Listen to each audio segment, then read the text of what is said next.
It's here if you need it.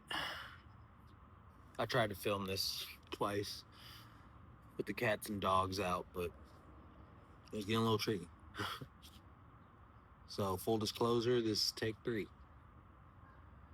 But it is Easter. And I felt what better time than to come on here and communicate a little bit about this idea of Christ consciousness and how Easter, whether you feel like the story is 100% literal or symbology, is about the Christ consciousness overcoming the sins and limitations of the world.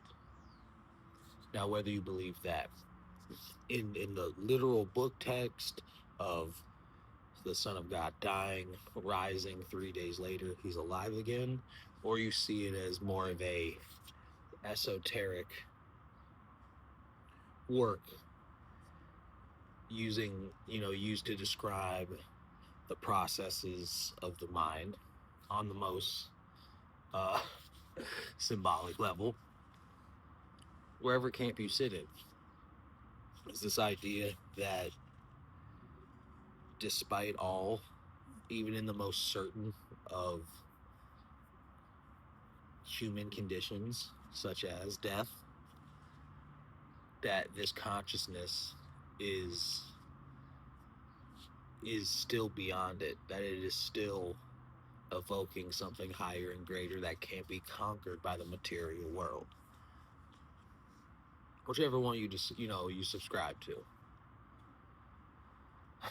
Me personally, whether it be through Gnostic texts or Buddhist work or the Bible, whatever it is, whatever version of this that's cooking up in my head right now, I see it as a story depicting the fact that the human material world is no match for the kingdom of heaven.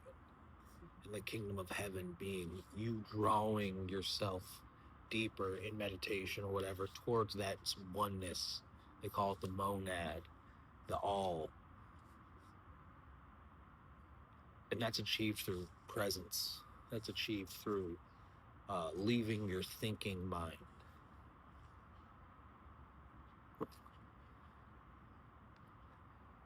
That process is brought about through meditation. It's brought about through understanding that if you're having an idea about an idea, you're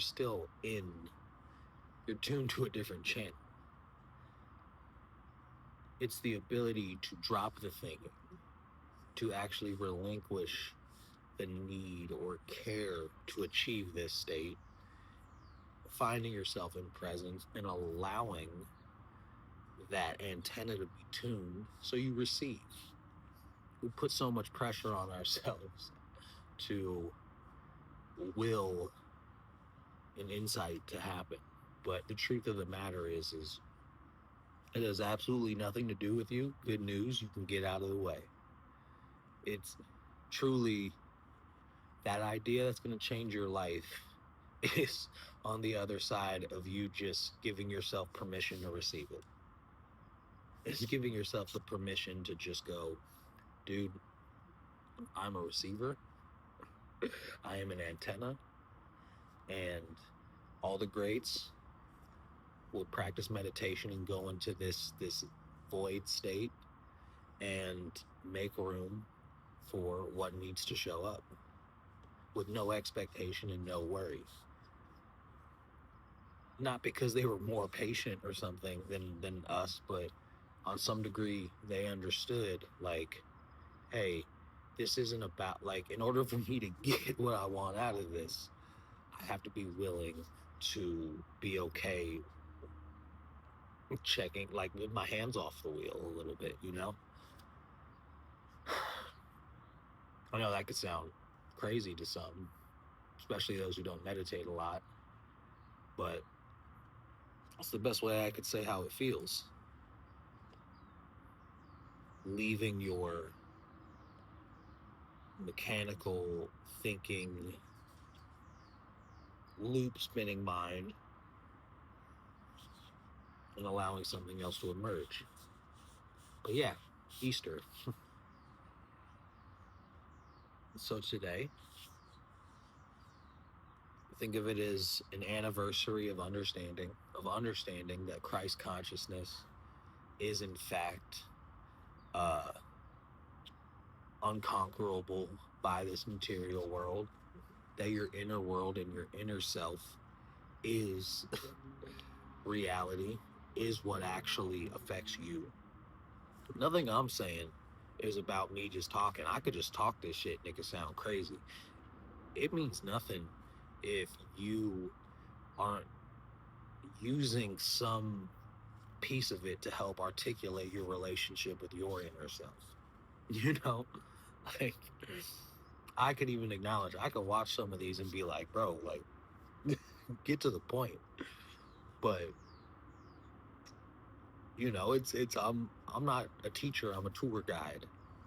I'm just trying to articulate these thoughts and sensations within myself, and it's clunky. But I say all that to say that this whole experience isn't a knowledge experience, it's a feeling experience. Anything I say, any insight that may grab somebody, grab you, it it means nothing and pales in comparison to the experience of it. So it's easy for us to hear something, be affected by it, and then hold on to it as if that was the show, when in reality that was just the ticket.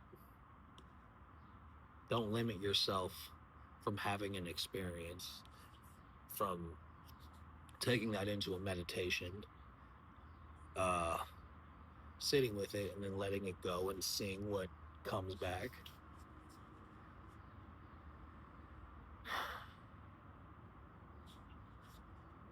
Yeah,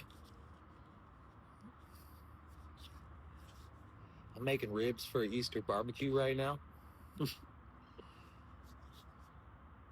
I'm doing like a miso honey situation. It's in the oven right now, cooking for about 3 hours. Then I'm gonna take them out, little marinade grill. We got motion. But that's all I got today. Spend some time with people you love, and it's here if you need it.